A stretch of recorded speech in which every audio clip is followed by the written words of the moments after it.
Assalamualaikum warahmatullahi wabarakatuh. Perkenalkan, nama saya Nur Fitriana Azahra dengan NIM 12410020038 dari Program Studi Akuntansi Universitas Bakri. Pada kali ini saya ingin mempresentasikan hasil tugas Akuntansi Keuangan Menengah 1 tentang laporan keuangan. Nah, di sini saya berasumsi ingin membuka usaha bakmi ayam Bangka di daerah Jakarta dengan rincian modal sebagai berikut, yaitu modal dari Bu Monika sebesar 20 juta, modal dari saya sendiri yaitu 80 juta, sehingga total modalnya adalah 100 juta. Selanjutnya adalah bahan-bahan yang diperlukan oleh Azahra untuk membangun usaha bakmi ayam Bangka. Yang pertama ada mie telur segar atau basah sebanyak 1 kilo dengan harga 25.000, minyak sayur 20.000, kecap asin 15.000, bawang putih 15.000, daging ayam 50 gram seharga 20.000, saus tiram 10.000, kecap manis 15.000, merica 6.000, garam 5.000, kaldu ayam 15.000, daun bawang 10.000, sawi sebanyak 5 itu 14.000. Nah, total bahannya yaitu seharga 170.000 untuk 20 porsi. Di sini Azahra ingin menjual 100 porsi sehari, maka modal per porsinya itu 170 dibagi 20 porsi yaitu 8.500. Terus jika dalam perharinya ini 170.000 dikali 100 dibagi 20 sama dengan 850 per hari. Dan biaya per bulannya untuk bahan-bahan yaitu 850 kali 26 hari jadi 22.100.000. Azahra ingin menjual bakmi seharga 30.000. Selain itu, Azahra juga membeli equipment atau peralatan untuk membuat usaha dagang bakmi dengan rincian sebagai berikut. Yang pertama ada peralatan memasak, yaitu ada kompor gas dengan jumlah 1, harga satuannya itu 800.000 maka totalnya 800.000. Saringan jumlahnya 2, harga satuannya itu 400.000 maka totalnya 800.000. Wajan sebanyak 2 itu 50.000 totalnya 100.000. Panci besar sebanyak 2 itu harganya 200.000 maka totalnya 400.000. Panci kecil 2 yaitu harga satuannya 100.000 maka totalnya 200.000. Talenan dan pisau itu 2 set yaitu 80.000 sehingga jadinya 160.000. Spatula atau centong itu 2 yaitu 80.000 sehingga totalnya 160.000. Maka peralatan memasak ini jika ditotal itu jadinya 2.620.000. Selanjutnya ada peralatan penyajian seperti mangkok bakmi, sendok garpu, dan juga nampan dengan total semuanya yaitu 850.000. Dan juga ada peralatan lainnya seperti gerobak, meja dan kursi, lemari es mini, tempat bumbu, tempat sampah, dan alat kebersihan dengan total 18.760.000, maka total equipmentnya yaitu 22.230.000. Nah, untuk mengetahui depreciation-nya, maka kita asumsikan useful life-nya itu dari kompor gas itu 2 tahun. Jika kita ingin mengetahui depreciation dalam bulan Juni, maka 2 tahun itu sama dengan 24 bulan, sehingga semisal kompor gas itu totalnya 800.000, maka dibagi dengan 24 bulan yaitu menghasilkan 33.333. Selanjutnya juga saringan itu 800.000 dibagi 12 bulan atau 1 tahun. Itu menghasilkan 66.667. Selanjutnya pun juga seperti itu. Lalu nanti dijumlah dengan menghasilkan peralatan memasak depreciation-nya itu 109.167. Lalu peralatan penyajian itu sebesar 64.583. Dan peralatan lainnya itu sebesar 468.889. Maka total depresiasinya itu 642.639. Selanjutnya berikut adalah operating expense atau biaya operasional untuk membuat usaha bakmi ayam Bangka. Yang pertama ada rent expense atau sewa tempat, itu seharga 8 juta. Selanjutnya ada utilities expense seperti air, listrik, dan gas, itu seharga 2 juta. Selanjutnya ada salaries expense atau gaji, itu sebesar 4.722.166. Selanjutnya ada packaging supplies expense ada 1.220.000, cleaning supplies expense itu ada 780.000, transportation expense itu ada 277.834. Selanjutnya ada advertising expense atau biaya iklan itu sebesar 1 juta. Selanjutnya ada license itu sebesar 500.000, maintenance expense itu 500.000, dan miscellaneous expense itu 1 juta. Totalnya adalah 20 juta. Diasumsikan usaha bakmi ayam Bangka tutup setiap hari Rabu. Jika pada bulan Juni satu bulannya itu adalah 30 hari, maka karyawan hanya bekerja selama 26 hari di bulan Juni.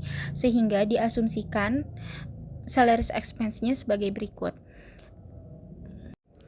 Karena usaha bakmi ayam Bangka ini terletak di Jakarta, maka kita menggunakan UMR Jakarta yang sebesar 5.396.761, yang dimana perharinya itu adalah 207.568, dan juga per jamnya itu 25.946. Jika karyawan saya kerja selama 7 jam per hari, maka 25.946 dikali 7 jam menghasilkan 181.622. Jika karyawan saya kerja selama 26 hari, maka 181.622 dikali 26 hari, yaitu 4.722.166. Nah, di sini saya sendiri memiliki 2 karyawan, sehingga jika gajinya dikali 2 akan menghasilkan 9.444.332. Selain itu, diasumsikan pada tanggal 15 Juni 2025, Azahra membeli 2 Bitcoin dengan harga 5 juta per Bitcoin untuk investasi jangka panjang. Dan gaji karyawan baru dibayar setengahnya, sehingga masing-masing karyawan baru mendapat gaji sebesar 2.361.083. Maka jika ditotal seluruhnya menjadi 4.722.166.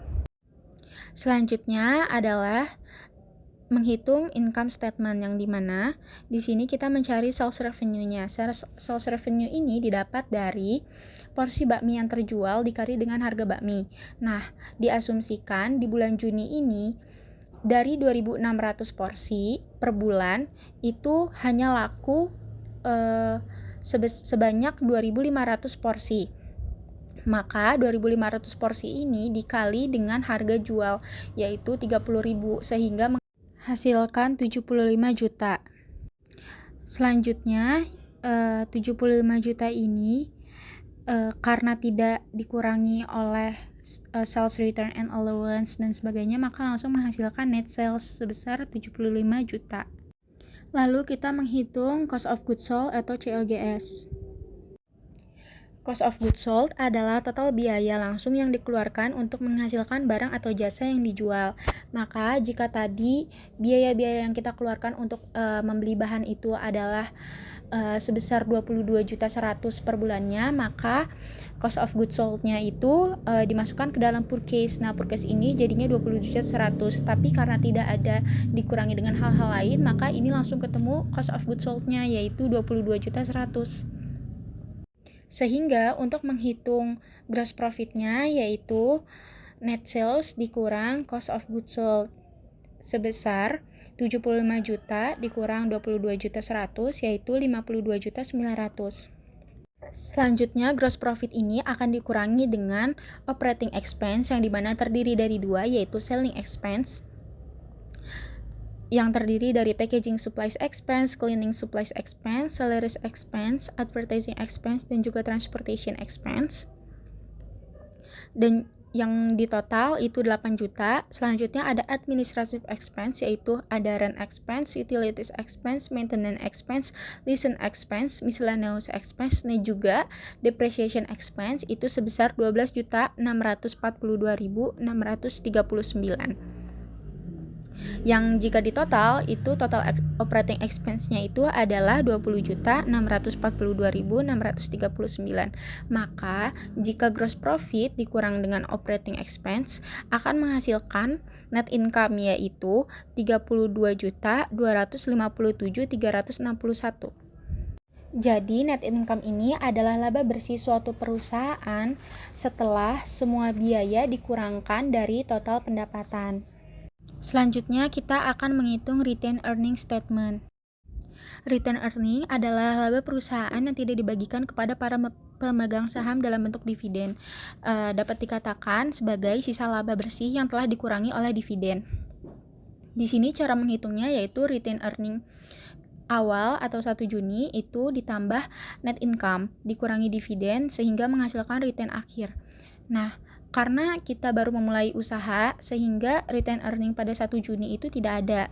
Langsung saja dimasukkan net income sebesar 32.257.361 yang dikurangi oleh dividen yang akan diberikan kepada Ibu Monica sebesar 6.451.472. Lalu menghasilkan return earning akhir yaitu 25.805.889. Nah, cara menghitung pembagian dividen itu di sini Azahra itu kan modalnya itu 80 juta dibagi 100 juta dari total modal sama dengan 80% dikali net income yaitu 32.257.361 sehingga menghasilkan dividen 25.805.889. Dan Bu Monica karena dia memberikan modal 20 juta, maka dibagi dengan total modal 100 juta, sehingga menghasilkan 20% yang akan dikali dengan net income sebesar 32.257.361. Maka menghasilkan dividen 6.451.472. Selanjutnya ini adalah classified statement of financial position yang dimana di sini cara menghitung asetnya itu aset itu dikelompokkan dengan non current asset atau aset tidak lancar yang dimana ini aset yang jangka waktunya itu lebih dari 1 tahun. Nah, terus yang kedua ada current asset yang dimana ini itu aset lancar yang jangka waktunya itu kurang dari 1 tahun atau 1 tahun. Non-current asset terdiri dari long-term investment. Nah, long-term investment ini usaha dagang kami memiliki crypto investment yang tadi sudah sempat disebutkan yaitu membeli 2 Bitcoin seharga 5 juta per Bitcoinnya. Sehingga jika ditotal adalah 10 juta. Selanjutnya ada property, plant, and equipment yang terdiri dari equipment itu 22.230.000 dikurangi dengan accumulated depreciation equipment sebesar 642.639. Jadi, kenapa equipment ini harus dikurang dengan accumulated depreciation? Karena accumulated depreciation ini adalah total akumulasi pengurangan nilai aset tetap sejak aset tersebut mulai digunakan gitu. Maka jika di total non-current asetnya itu sebesar Rp31.587.361. Selanjutnya ada current asset atau aset lancar yang dimana terdiri dari inventory dan juga cash. Di sini inventory itu didapat dari porsi bakmi yang tidak terjual atau tidak laku. Itu kan dari 2.600 yang tidak laku itu 100 porsi, maka 100 porsi dikali harga jualnya 30.000 sehingga menghasilkan 3 juta. Selanjutnya, perhitungan cash ini didapat dari total modal ditambah sales revenue dikurangi pengeluaran yang kita keluarkan seperti pengeluaran bahan-bahan, equipment, operating expense kecuali depreciation expense karena dia tidak mengurangi cash. Terus juga seperti dividen yang diberikan kepada Bu Monica dan juga crypto investment dan lain sebagainya. Maka bisa ditemukan total current asetnya yaitu Rp98.940.694. Dan jika ditotal asetnya itu sebesar Rp130.528.055. Selanjutnya di sini ada equity dan liabilities. Nah, rumus di sini aset itu sama dengan equity ditambah liabilities. Equity terdiri dari share capital ordinary yang dimana ini didapat dari total modal sebesar 100 juta. Selanjutnya ada retain earning yang tadi sudah dihitung itu sebesar 25.889 rupiah. Maka total equity-nya itu adalah 125.805.889 rupiah. Selanjutnya ada liabilities yang dimana terdiri dari non-current liabilities atau utang tidak lancar, yaitu yang jangka waktunya lebih dari 1 tahun, tetapi karena di sini tidak ada, maka lanjut ke current liabilities, yang dimana ini adalah utang lancar yang waktunya itu kurang dari 1 tahun. Dimana di sini ada salaries payable yang tadi sudah kita hitung yaitu sebesar Rp4.722.166. Maka jika ditotal current liabilities-nya itu yaitu Rp4.722.166. Maka jika kita total lagi equity dan liabilities-nya dapat ditemukan itu Rp130.528.055 yang dimana hasil ini sesuai dengan asetnya. Sekian itu saja penjelasan dari saya.